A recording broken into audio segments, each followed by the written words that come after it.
உரையை துவக்குகிறேன். மிகவும் மதிப்புக்குரிய தலைமை ஆசிரியர் அவர்களுக்கும் என் அன்பான ஆசிரியர்களுக்கும் என் உடன் பயிலும் நண்பர்களுக்கும் இனிய காலை வணக்கம். ஒரு நல்ல மருத்துவர் ஒருவரின் உயிரை காப்பாற்றுவார். ஒரு நல்ல மருத்துவர் ஒருவரின் உயிரை காப்பாற்றுவார். ஒரு நல்ல வக்கீல் ஒருவரின் உரிமையை காப்பாற்றுவார். ஆனால் ஒரு நல்ல ஆசிரியர் ஒரு முழு தலைமுறையை காப்பாற்றுவார். அப்படிப்பட்ட மகத்தானவர்களை கௌரவிக்கும் நாள் தான் நாளைய ஆசிரியர் தினம். ஒரு நல்ல ஆசிரியர் ஒரு மெழுகுவர்த்தி போன்றவர். ஒரு நல்ல ஆசிரியர் ஒரு மெழுகுவர்த்தி போன்றவர். தன்னையே கரைத்து பிறருக்கு ஒளி தருபவர். ஆசிரியர் சாக் கையில் பிடிப்பார். ஆனால் அந்த சாக் வெறும் தரும் பலகையில் எழுத்துக்களை மட்டும் வரையாது. அது 1000 மாணவர்களின் கனவுகளையும் வரையும். அது 1000 மாணவர்களின் கனவுகளையும் வரையும். நம் தமிழ் பண்பாடு சொல்கிறது, மாதா பிதா குரு தெய்வம்.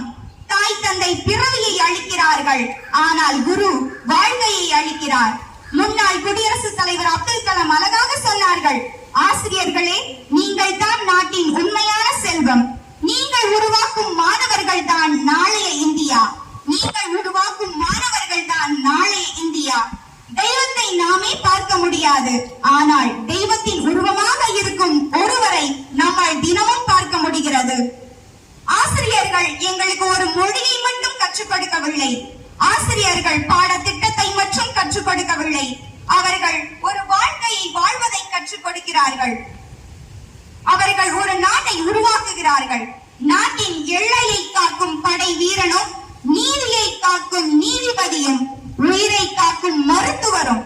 நாட்டின் எல்லையை காக்கும் படை வீரனும், நீதியை காக்கும் நீதிபதியும், உயிரை காக்கும் மருத்துவரும் எல்லோரும் ஒரே ஆசிரியரின் மேசையிலிருந்துதான் உருவாகிறார்கள். அப்படி இருக்கும் ஆசிரியர்களின் மேன்மையை அளக்க முடியாதது. எனவே நான் சொல்ல விரும்புவது ஒன்றே, ஆசிரியர்கள் நீங்கள் எங்கள் பெருமை என்று கூறி விடைபெறுகிறேன். நன்றி, வணக்கம்.